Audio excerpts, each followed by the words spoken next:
Si es tan amable de acompañarme en su Biblia al segundo capítulo de Hebreos. Hebreos capítulo 2, versículos 9 al 18 es nuestro texto en esta mañana. Para usted que puede estar visitándonos, quiero decir que creemos en un ministerio que es un ministerio de enseñanza. En nuestros servicios nos esforzamos por estudiar la palabra de Dios en cada servicio y tomamos un pasaje normalmente a lo largo de un libro, pero debido a que es domingo de Navidad, hemos hecho a un lado nuestra serie normal en el Evangelio de Juan para estudiar una porción en particular en el libro de Hebreos, capítulo 2. Y conforme comenzamos, inclinémonos en una palabra de oración. Padre nuestro, te pedimos que nuestros corazones sean sensibles a tu Espíritu Santo conforme nos enseña para que podamos ver y entender estas verdades. Dios, que podamos concentrarnos de nuevo en quién realmente es Jesucristo. Padre, no deseamos que ningún humano sea glorificado, sino el que habla sea perdido en la verdad misma. Padre, habla por tu Espíritu Santo a nuestros corazones. Oramos y te damos la gloria en el nombre de Jesús. Amén. En la primera noche de Navidad, la tierra no sabía todo lo que estaba sucediendo, pero el cielo sí lo sabía. Los ángeles elegidos y santos innumerables estaban esperando con gran expectativa, esperando irrumpir en alabanza y adoración ante el nacimiento de un niño recién nacido, un niño que significaba que Dios había enviado su salvación. En esa primera noche de Navidad había una despedida en el cielo. El Hijo le dijo adiós al Padre, y la conversación que el Hijo tuvo con el Padre, por lo menos parte de la misma, es registrada en el capítulo 10 de Hebreos. Jesús está hablando al Padre, y esto es lo que le dijo esa primera noche de Navidad. Por tanto, cuando vino al mundo, esto es Cristo hablándole a Dios, sacrificio y ofrenda no deseaste. En otras palabras, Dios no está satisfecho simplemente con animales y sacrificios de sangre, sino que un cuerpo has preparado para mí. En holocaustos y sacrificios por el pecado tú no te agradas. Después dije yo, Cristo continúa, he aquí he venido, en el libro se ha escrito de mí el hacer tu voluntad, oh Dios. Cristo en esa primera noche de Navidad le dijo adiós a su Padre. Él dijo, Padre, me doy cuenta de que no has quedado satisfecho con la sangre de animales, sino que has preparado un cuerpo para mí, para que yo vaya a ese mundo y sea el sacrificio final y definitivo. Y lo voy a hacer porque vengo, como está escrito de mí en el Antiguo Testamento, el hacer tu voluntad, oh Dios. Y entonces Jesucristo se despidió de su Padre y comenzó un viaje que iba a terminar 33 años después en una cruz, y después a través de una resurrección ser glorificado y exaltado y restaurado de regreso al cielo, a la gloria que Él conoció antes de que Él vino. Ahora, el cuerpo de Cristo fue preparado divinamente por Dios para que fuera el instrumento que iba a traer a Dios a los hombres y que iba a ser el sacrificio perfecto para el pecado. Y entonces Jesús vino con toda la fanfarria del cielo, conforme los ángeles esperaban cantar su alabanza. Y no hubo fanfarria alguna en la tierra. La tierra lo ignoraba. Dios estaba siendo manifestado en la carne. El cielo lo sabía, pero la tierra no. El Espíritu Santo había tomado 9 meses para llevar a cabo su obra. Y en esos 9 meses Él formó en el vientre de María un cuerpo como ningún otro cuerpo, un cuerpo que iba a ser habitado por la segunda persona de la Trinidad, un cuerpo que ahora estaba listo. Y el tiempo había llegado para que María diera luz. La plenitud del tiempo había llegado cuando Jesús fuera hecho de una mujer. Y de esta manera ese cuerpo vino, y con él vino la segunda persona de la Trinidad. Y en cada temporada de Navidad todos nos detenemos y más bien de una manera ignorante reconocemos el nacimiento de Cristo. E inclusive quizás hay personas que reconocen el hecho de que Él era Dios a un grado u otro. Pero el punto no es que Él vino, el punto es por qué vino. Y tantas personas parecen estar satisfechas simplemente con detenerse y simplemente con el hecho de que Él vino como si fuera algún hecho redentor. Simplemente reconocer eso. Nunca se molestan el descubrir por qué vino. Esta mañana queremos responder a la pregunta, ¿por qué Jesús nació? ¿Por qué vino? ¿Para presentarse a Dios? Sí. ¿Para enseñar verdad? Sí. ¿Para cumplir la ley? Sí. ¿Para ofrecer su reino? Sí.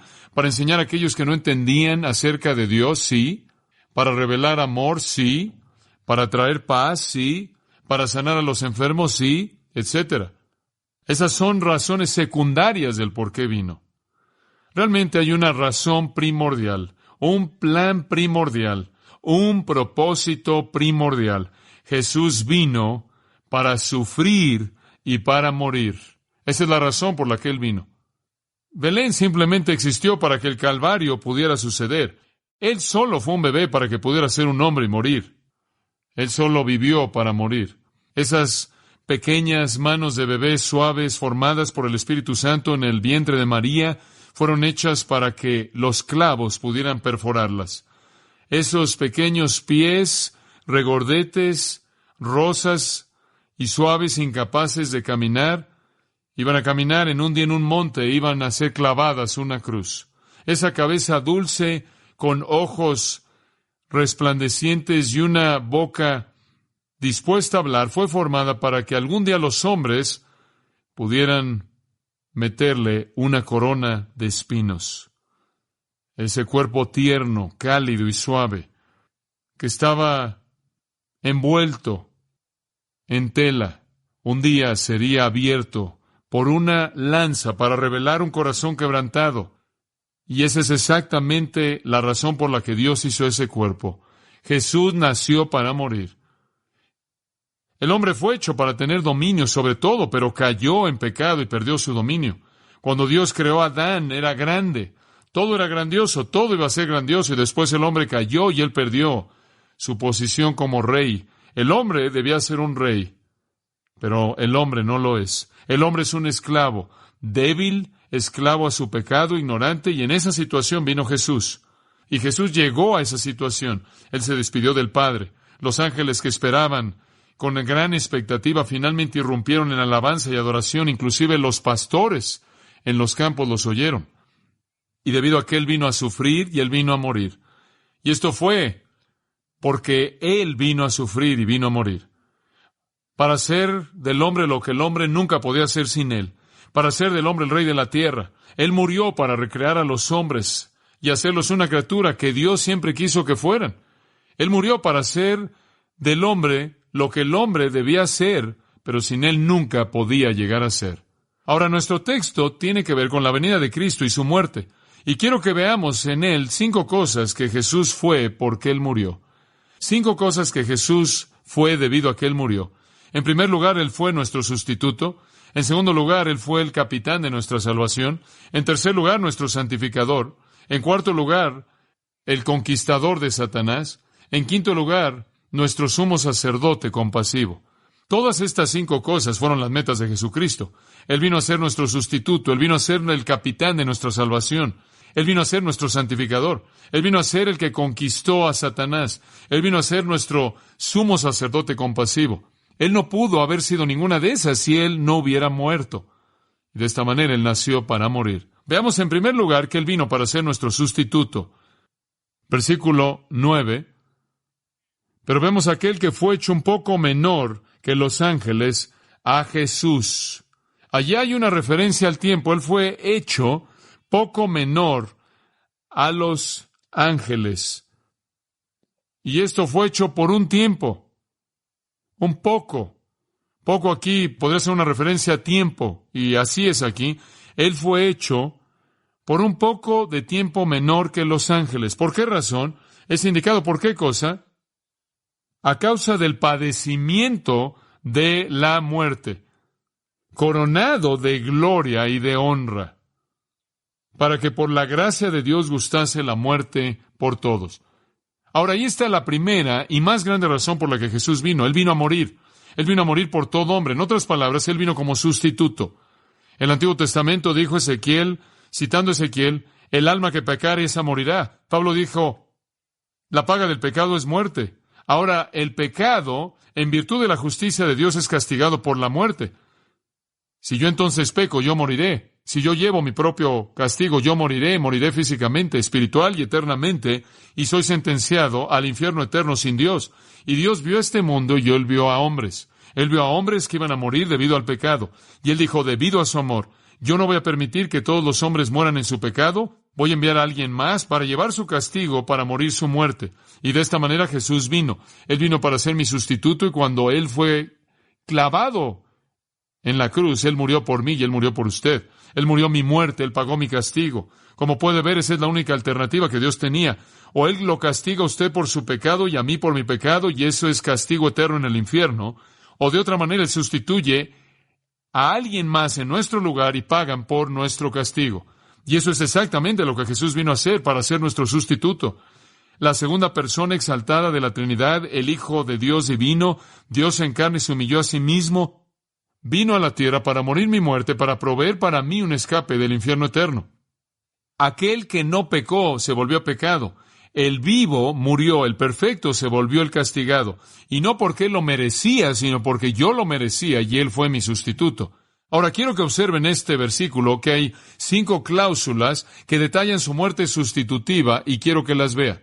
La primera cláusula dice que Jesús fue hecho un poco menor que los ángeles. Esa es una verdad fantástica.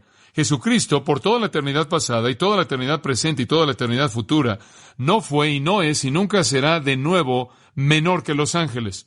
Él es, por su esencia misma, como Dios, más alto que los ángeles. En el versículo 5 del capítulo 1 de Hebreos, en el versículo 4 del capítulo 1 de Hebreos, dice, hecho tanto superior a los ángeles cuanto heredó más excelente nombre que ellos. Cristo, por naturaleza, era mejor que los ángeles, y esto es probado por la actitud de Dios hacia Cristo en el versículo 5. Porque ¿a cuál de los ángeles dijo Dios jamás, mi hijo eres tú, yo te he engendrado hoy? Y de nuevo, y otra vez, yo seré a él padre, y él me será a mí hijo. Dios nunca le dijo eso a ninguno de los ángeles. Dios le dijo eso a su Hijo Jesucristo, quien era mejor que los ángeles. En el versículo 6, y de nuevo, y otra vez cuando introduce al primogénito en el mundo, dice, adórenle todos los ángeles de Dios. Él es mejor que los ángeles. Él dice en el versículo 7 que los ángeles son ministros, pero versículo 8, mas del Hijo dice, tu trono, oh Dios, por el siglo del siglo. Cetro de equidad es el cetro de tu reino. Y en el versículo 13, pues ¿a cuál de los ángeles dijo Dios jamás siéntate a mi diestra hasta que ponga a tus enemigos por estrado de tus pies? A ningún ángel. Dios nunca le dijo eso a ningún ángel. Jesucristo es mejor que los ángeles por su naturaleza misma. Él es Dios. Pero por un poco de tiempo, versículo 9, capítulo 2, Él se volvió menor que los ángeles. Creador de ángeles, la cabeza de los ángeles, el Señor de los ejércitos. Aquel quien antes de su encarnación había sido adorado por ángeles, por un poco de tiempo se volvió un poco menor que los ángeles, por nuestra causa. Hombres pecadores, rebeldes, viles, impíos, que no querían a Dios y no conocían a Dios. Y por nuestra causa Cristo se volvió un poco menor que los ángeles. Como puede ver, el hombre no podía ganar el dominio que él perdió por sí mismo, y Jesús tuvo que venir al nivel del hombre, al nivel pecaminoso, para recoger al hombre, levantarlo y llevarlo a su nivel. Y entonces Jesús, por un poco de tiempo, fue hecho un poco menor que los ángeles. La segunda declaración que quiero que vean en este versículo nos dice algo más acerca de su sustitución. Dice, a causa del padecimiento de la muerte.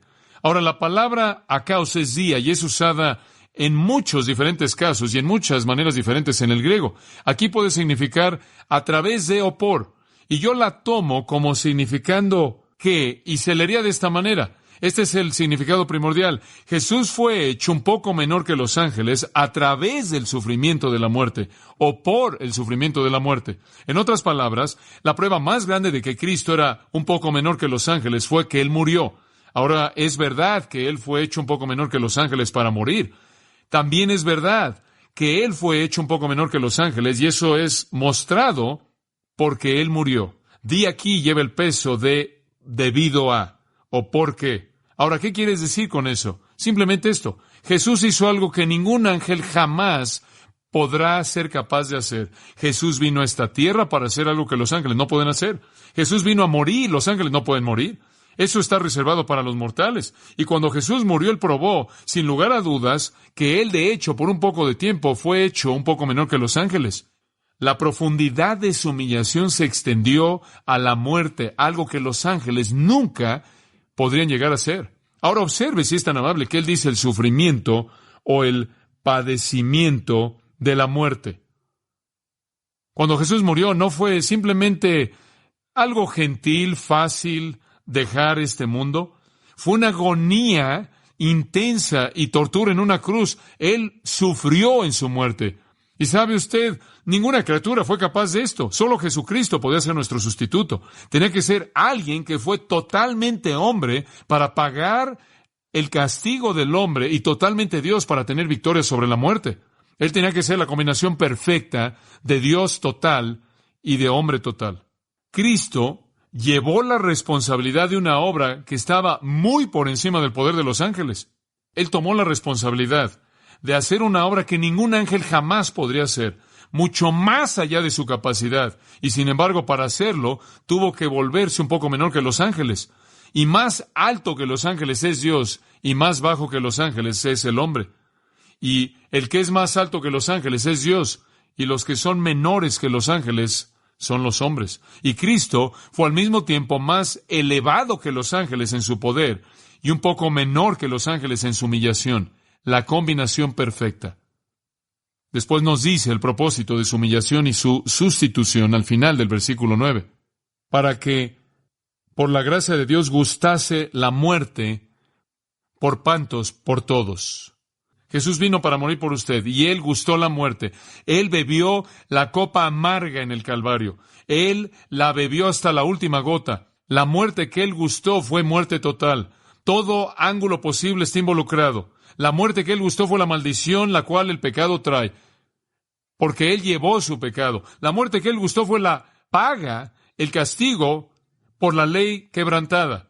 La muerte que Él gustó fue la manifestación plena del poder del diablo en contra de Él. La muerte que Él gustó fue la expresión plena de la ira de Dios que vino en contra de Él porque Él llevó el pecado. Escuchen, en todo aspecto posible Jesucristo murió y gustó toda parte de la misma por nosotros. Y Él fue culpable de nada. Él estuvo sin pecado, pero Él la gustó para todo hombre. Él fue nuestro sustituto. Y mediante el hecho de que Cristo gustó la muerte y fue mi sustituto, yo soy liberado de la esclavitud de la justicia de Dios, la cual debe traer muerte, y yo soy liberado para experimentar la gracia de Dios y el amor de Dios. Y de esta manera la Biblia dice que Él llevó nuestros pecados en su propio cuerpo. Al que no conoció pecado, por nosotros lo hizo pecado, para que fuésemos hechos justicia de Dios en Él. Y todo lo que Dios pide de usted es que usted reciba al mismo Cristo, que usted reconozca que de hecho Él murió por usted, que usted cree que murió por usted y que reciba su muerte a favor de usted como su Señor Salvador. Después usted ve esto también, una frase que indica la causa de su sustitución, y esto es tremendo. Ahí cerca del final del versículo 9, dice que Él hizo todo esto por la gracia de Dios. ¿Sabe por qué vino Jesús? No porque usted y yo le pedimos que viniera o porque lo merecíamos, sino porque Dios en su gracia lo diseñó, ¿no es cierto? La salvación viene de Dios, la gracia absolutamente inmerecida, amorosa de Dios, no nos la ganamos, no hacemos algo para que Dios diga, bueno, ustedes son tan buenos que merecen a mi hijo, no. De manera única y singular, en base a su bondad soberana, es que Cristo vino al mundo. ¿Por qué? ¿Se da cuenta usted de que nadie en el universo podría haber traído a Cristo y haberle quitado su vida si no hubiera sido el diseño soberano de Dios? Y Juan 10:18 Jesús dijo, ninguno quita mi vida, nadie me quita la vida. ¿Yo qué? Yo la pongo de mí mismo. Romanos 5:8 Pablo dice, mas Dios muestra su amor para con nosotros, ¿cómo? En que aún siendo pecadores, ¿qué pasó? Cristo murió por nosotros. Ese es el amor de Dios. Usted no lo mereció. Yo no lo merecí. Usted no pidió por ello. Yo no pedí por ello. Dios lo dio de manera gratuita, libre. Usted no ruega por un regalo. Dios dio a su Hijo. y su amor fue abrumador. Él vio al hombre pecador, Él vio la inevitabilidad de la muerte y el infierno, y Él dijo, mi amor no va a dejar eso como la única opción, y Él envió a su Hijo para morir en su lugar. Y cuando usted lo recibe como su Salvador y Señor, y recibe su muerte a favor de usted, usted es liberado del castigo de la muerte. Cristo es su sustituto. Y Él solo vino en base a la gracia de Dios. Nosotros no hicimos nada para merecerlo. Inclusive cuando Él llegó aquí, los hombres no lo querían y lo mataron. Pero eso no estorbó la gracia de Dios. Después vemos otra frase aquí que habla del resultado de su venida y la sustitución. Él dice que fue coronado de gloria y de honra. Usted sabe, cuando Jesucristo terminó su tarea, Dios le dio gloria. Dios lo exaltó. Pablo dice que Él se volvió obediente hasta la muerte de cruz y dice, por lo cual, en base a lo que Cristo hizo, Dios le exaltó hasta lo sumo y le dio un nombre que es sobre todo nombre, para que en el nombre de Jesús toda rodilla se doble. Jesús se humilló a sí mismo y Dios lo exaltó, lo coronó de gloria y honra. Observe ese versículo de nuevo. Ese versículo dice que Jesucristo murió por usted, su sustituto, y Dios valoró tanto lo que Jesús hizo que lo exaltó hasta lo sumo y le dio un nombre sobre todo nombre en el universo. Escucha, amigo mío, Dios valora mucho a Jesucristo. ¿Sabe usted eso? Dios valora mucho a Jesucristo. Y cualquier persona que viene y menosprecia a Jesucristo está en peligro de recibir la ira de Dios. Porque si Dios tiene en tan alta estima a Cristo, ¿cuáles deben ser las consecuencias para alguien que no comparte esa misma estima hacia Cristo? Y permítame añadir este pensamiento. ¿Quién cree que es usted? Al no darle a Cristo la gloria que Él merece, Dios se la dio. Si usted no lo hace, usted ha concluido que usted es superior al juzgar las cualidades de Cristo en comparación a Dios. Esa es una posición tremendamente peligrosa por parte de usted. Si Dios estima a Jesucristo, si Dios exalta a Jesucristo, ¿quién es usted para hacer algo menos que eso? Ahora quiero ver otra cosa en este capítulo, y viendo al versículo 10. En el versículo 10 vemos la segunda cosa que Jesucristo se volvió. En primer lugar, se convirtió en nuestro sustituto. En primer lugar, Él se volvió nuestro sustituto. Esto es, Él murió nuestra muerte. En segundo lugar, ahora regresando a las Escrituras, versículo 10, Él se volvió el capitán de nuestra salvación. Jesucristo no solo es nuestro sustituto, esto es, llevó nuestro castigo, sino que Él es el capitán de nuestra salvación. Y quiero que vea esto en el versículo 10. Quiero mostrarle lo maravilloso que es esto. Porque convenía aquel, versículo 10, ese es Dios, ahora está hablando del Padre, porque convenía aquel por cuya causa son todas las cosas, y por quien todas las cosas subsisten, Dios es el principio y el fin de todo, que habiendo de llevar muchos hijos a la gloria. Ese es el diseño de Dios, ¿no es cierto? El llevar a hijos a la gloria, el capturar hombres para el cielo, ese es su diseño. Y al hacerlo, perfeccionase por aflicciones al autor de la salvación de ellos. Ahora Jesús se volvió nuestro capitán de salvación en su muerte. Ahora quiero que vea la palabra autor. Aquí se puede traducir capitán, es la palabra arquegos. La palabra arquegos significa pionero, significa líder, significa autor, significa el que abre la brecha. Arquegos se traduce de manera incidental en Hebreos 12:1, puestos los ojos en Jesús, el autor, usted sabe, de nuestra fe, ese es arquegos, significa cualquier persona que comienza algo y otros lo siguen. Podría ser alguien que comienza una familia en la que otros nacen, podría ser alguien que funda una ciudad en la que otros vienen a vivir, podría ser alguien que abre una brecha que otros siguen. Cualquier persona que comienza algo y guía es un arquegos. Y aquí el escritor de Hebreos está diciendo que Jesucristo es el que abre la brecha de manera perfecta, el que abre el camino a la gloria para que Dios, a hacer que alguien, quien es perfecto, abra la brecha, pueda congregar a sus hijos para que puedan seguir a su capitán a la gloria. Agradó a Dios, quien hace todas las cosas para su gloria, quien hizo todas las cosas para su gloria, con el fin de que pudieran darle gloria. Eso es lo que la primera parte del versículo significa. Le agradó a Él el hacer a este capitán perfecto para que Él pudiera abrir la brecha a la presencia del Padre y traer junto con Él a todos los hijos que Dios había diseñado que entraran a la gloria. Él es el que de manera perfecta nos abre la brecha. Allí en el capítulo 5, versículo 8, dice que aunque era hijo, por lo que padeció, aprendió la obediencia. y habiendo sido perfeccionado, vino a ser autor o el arquegos de eterna salvación para todos los que le obedecen. Jesucristo es el líder perfecto. A través de la muerte, Él no solo fue el sustituto, sino un líder perfecto. Alguien que de manera perfecta abrió la brecha. Dice usted, ¿qué quieres decir con eso? Simplemente esto. No hay manera de llegar a Dios fuera de Jesucristo. Jesús dijo, yo soy el camino. Nadie viene al Padre. Sino que, por mí. No hay otra manera. Y como puede ver, el camino a Dios está bloqueado por el pecado, ¿no es cierto? Un hombre y su pecado nada más pueden entrar a la presencia de Dios. No, imposible. No podemos entrar a la gloria de Dios. No podemos llegar al cielo en base a nuestro propio mérito. Alguien tiene que abrir la brecha. Y la única manera en la que jamás se puede abrir la presencia de Dios para nosotros es deshacernos del pecado, ¿verdad? Una vez que el pecado ha sido cubierto, podemos entrar a su presencia. Entonces Cristo vino, murió, pagó por nuestro pecado y de esta manera abrió el camino para que pudiéramos entrar a la presencia de Dios. ¿Se da cuenta de cómo Él es el que abre el camino? Y Él tenía que morir para hacerlo. Observe lo que dice. Él fue hecho perfecto a través de ¿qué? Sufrimiento, ¿se da cuenta? No había manera en la que Jesús pudiera llegar al mundo y decir, miren, escuchen todos, síganme, vamos a Dios. No, no puede. No hay manera en la que usted pueda llegar a la presencia de Dios cuando hay pecado que no ha sido castigado. Y como puede ver, esa es la razón por la que Él tuvo que sufrir para ser el líder perfecto. Él no podía llevarnos a Dios a menos de que hubiera pagado el precio del pecado a través de su sufrimiento, y Él se volvió el arquegos perfecto, el pionero perfecto, el líder perfecto, el que abrió de manera perfecta el camino, y solo al morir por nosotros Él podía abrir el camino, y Él lo abrió de manera amplia, para que muchos hijos pudieran llegar a la gloria al seguir a Jesucristo, quien pagó por el pecado. ¿Sabe una cosa? ¿Se da cuenta de que en 3 horas en esa cruz, en 3 horas Jesús pagó el castigo por el pecado que va a llevar a todas las almas de todas las edades y eternidad? ¿Y ellos todavía no habrían podido pagarlo? ¿Sabía eso? ¿Sabía usted que la gente va a pasar la eternidad en el infierno, gente impía, gente sin Cristo, una eternidad en el infierno pagando el pago del pecado?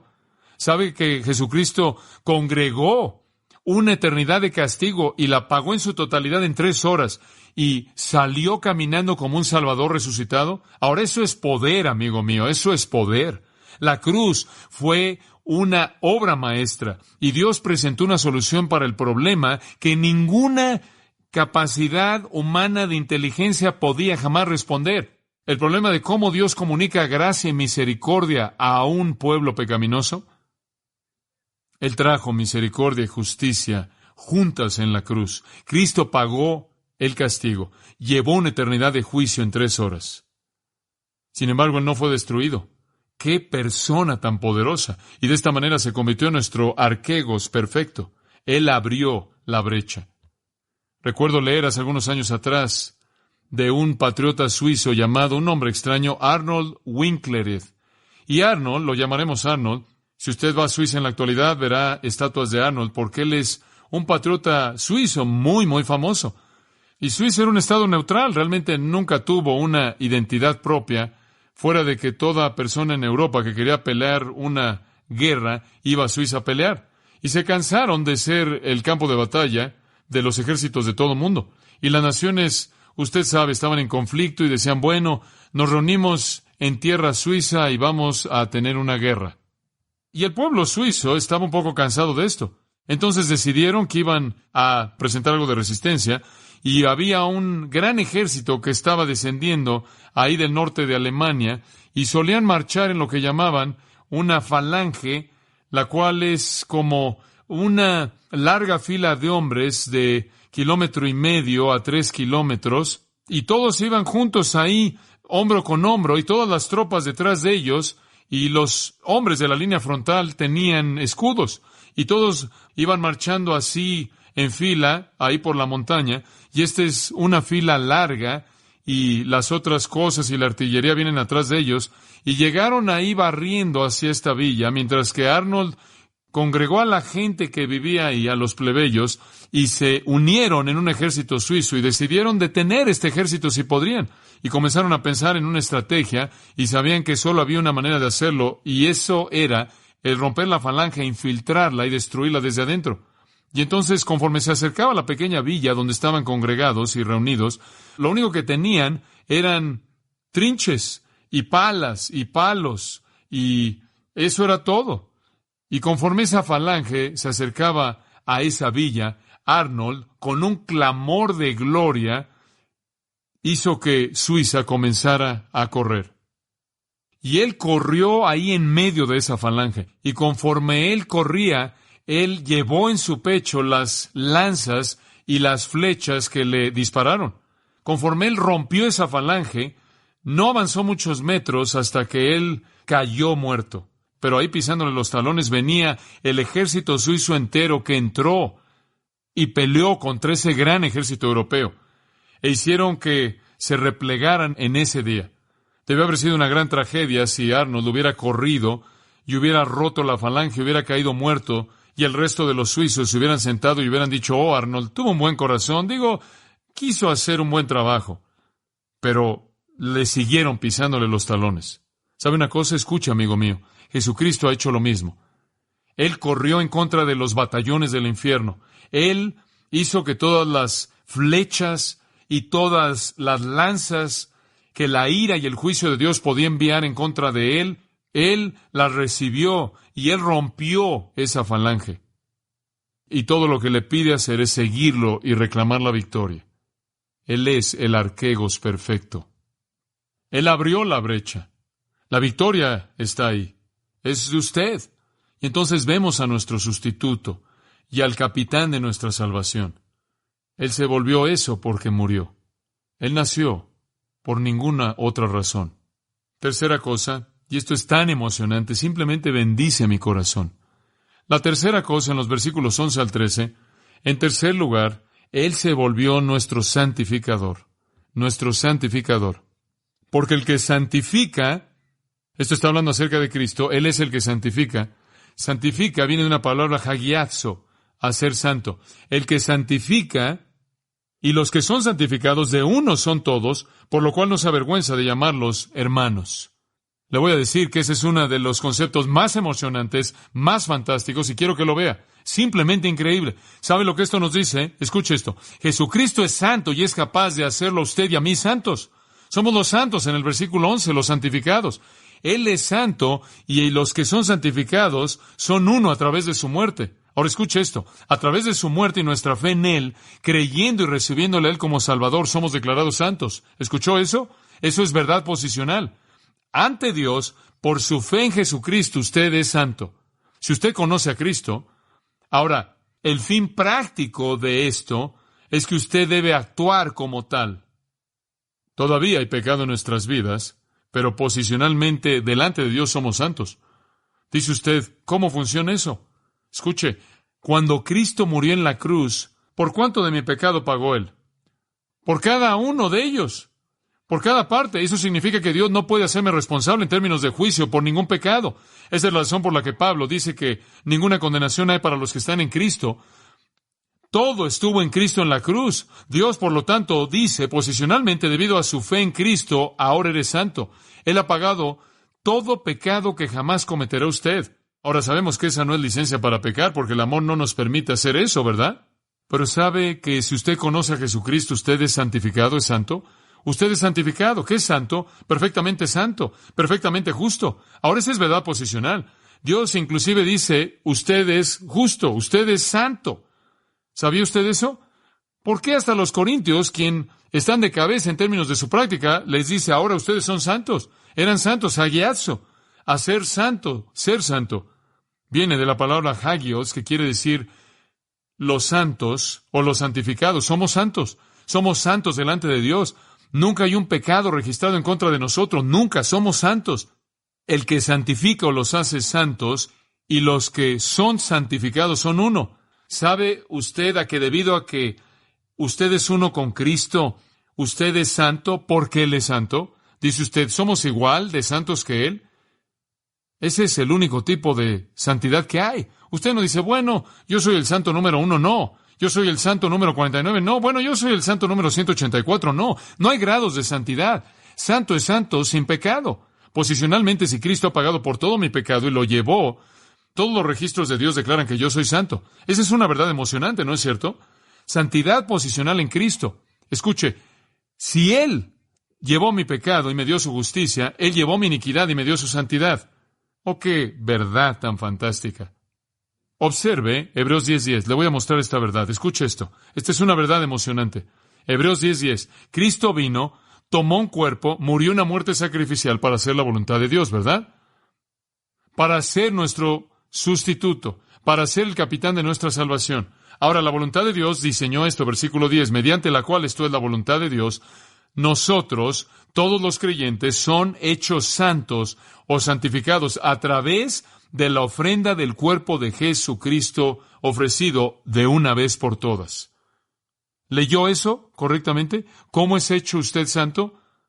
¿A través de rituales? ¿A través de leer su Biblia? ¿A través de ser superpío? No. Usted fue hecho santo ¿a través de qué? De la ofrenda del cuerpo de Jesucristo. ¿Cuántas veces? ¿Para cuántas personas? Todas. Usted se volvió santo en virtud del sacrificio de Cristo, no por actividad cristiana. Usted no se hace santo, amigo mío. Nos esforzamos por ser más como Cristo. Nos esforzamos en la práctica en ser lo que somos en posición, ¿no es cierto?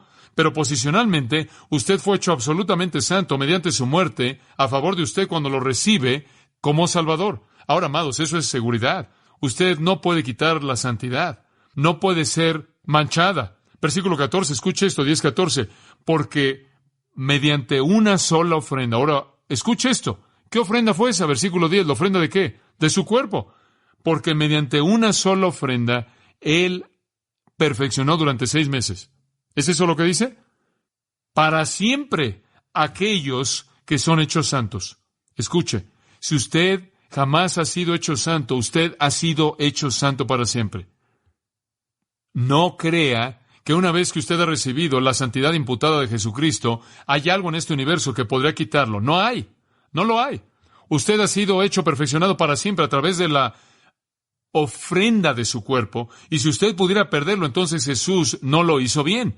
Escuche, Él lo hizo a usted posicionalmente santo con el mismo tipo de santidad que Él conoce. Solo hay un tipo. ¡Qué verdad tan tremenda!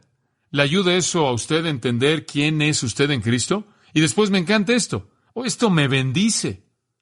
Tan santo es usted que Jesús no se avergüenza de llamarlo ¿qué? Hermano. Hombre, pensé en eso, no podía creerlo. ¿Quieres decir que Jesús, de hecho, se acercó y me abrazó y dijo, John MacArthur, no me avergüenzo de llamarte hermano mío?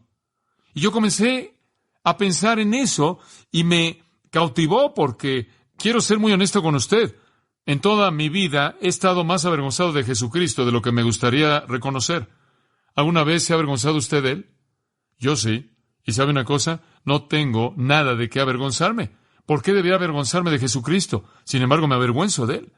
¿Sabe una cosa? Él tiene toda razón de estar avergonzado de mí. ¿No es cierto? Todo. Digo, yo fallo. Usted sabe, Él nunca se avergüenza de mí. Nunca. ¿Sabe por qué? Porque posicionalmente soy santo y Él dice, hermano. ¿Sabe usted que no hay jerarquía entre los hermanos? No hay jerarquía en ese versículo, sí. Hermanos. ¿Sabe una cosa? Usted es uno con Cristo, la misma santidad. Su justicia es suya, su santidad es suya y mía. ¡Oh, qué pensamiento tan fantástico!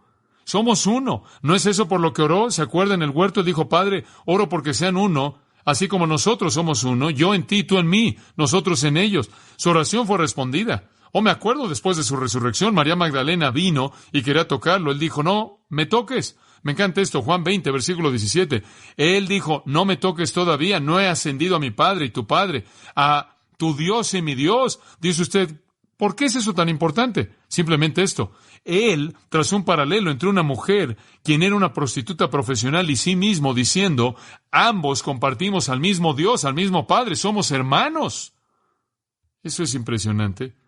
Eso es algo impresionante.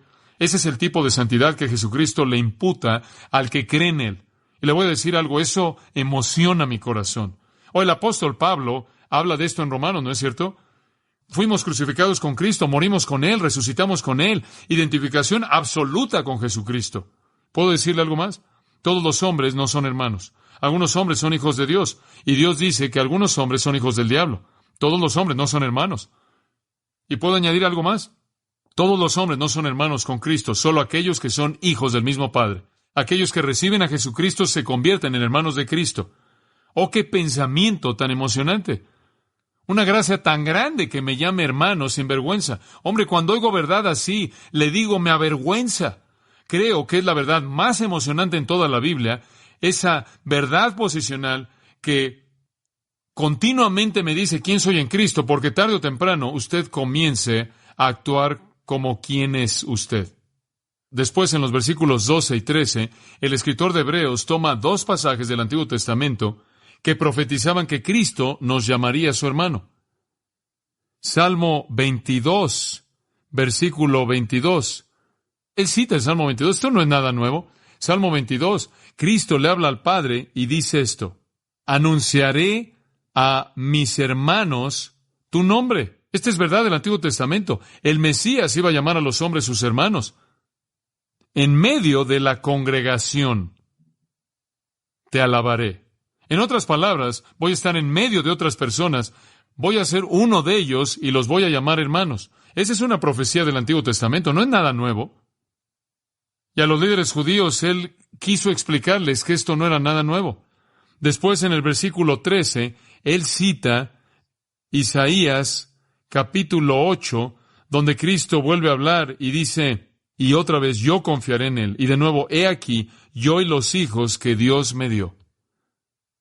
¿Ve usted cómo se identifica con otros creyentes? ¿Se da cuenta? Juntos vamos a confiar en Dios, dice él. Voy a encargarme de los hermanos que me des. Esa es verdad del Antiguo Testamento. Cristo nos llama hermano y no se avergüenza. Que Dios me ayude a actuar como lo que soy. Y entonces el Cristo de Dios, eterno, la segunda persona de la Trinidad, el arquego santo sin pecado, aquel a quien los ángeles adoraron, se volvió un poco menor que los ángeles para sufrir y morir, para ser mi sustituto, para ser aquel que abrió la brecha para que yo fuera al cielo y a la gloria de Dios, e inclusive se inclinó para llamarme hermano, hijo de Dios, coheredero, y lo hizo sin vergüenza. Porque Él me hizo santo en su propia santidad. ¿Puede usted resistir ese tipo de amor? Yo no puedo. Entonces nuestro sustituto, el capitán de nuestra salvación, nuestro santificador, y rápidamente, versículo 14, el que conquistó a Satanás. Así que por cuanto los hijos participaron de carne y sangre, esto es los hijos que vimos en el versículo 18, nosotros creyentes, seres humanos, participamos de sangre y carne, somos carnales, seres humanos. Él también participó de lo mismo. Él se volvió lo que somos para destruir por medio de la muerte al que tenía el imperio de la muerte, esto es, el diablo. Ahora, la autoridad que Satanás tiene sobre los hombres es la muerte. Satanás sabe que la paga del pecado es muerte, y si él puede mantener a un hombre viviendo en pecado hasta que él muera, lo tiene para siempre. Y el gran poder de Satanás es la muerte, y alguien tenía que destruir ese poder. Alguien tenía que despedazar la muerte. Satanás sabía que si él podía aferrarse, y todavía sabe que si él puede aferrarse a los hombres hasta que mueran, Dios no puede salvarlos, porque Dios diseñó que la salvación fuera durante la vida de un hombre, no después. Y entonces Satanás usa el poder de la muerte, se esfuerza por atrapar a los hombres y mantener a los hombres alejados de Dios hasta que mueran, y entonces Dios no puede tocarlos. Esa es la autoridad de Satanás sobre los hombres. No podían escapar la muerte, no podían escapar la paga inevitable del pecado. Satanás lo sabía. Y si Satanás tan solo puede mantener a los hombres ahí, Dios no puede llegar a ellos. Ahora alguien tenía que quebrantar este poder y tenía que ser un hombre. Algún hombre tenía que conquistar la muerte, destruir el arma de Satanás. Y eso es exactamente lo que Jesús hizo.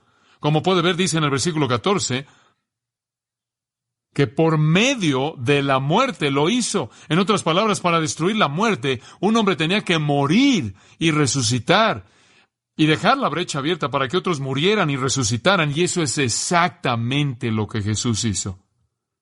Él salió de esa tumba, Él explotó de esas cadenas de la muerte y después Él dijo, porque yo vivo, que vosotros también viviréis. Escucha, amigo mío, Jesús murió y resucitó y de esta manera destruyó el poder de Satanás de la muerte y Él dejó abierto el camino para usted. Él se volvió un hombre para morir como hombre y tener la victoria de un hombre sobre la tumba. Pero Él tenía que ser Dios al mismo tiempo para tener esa victoria.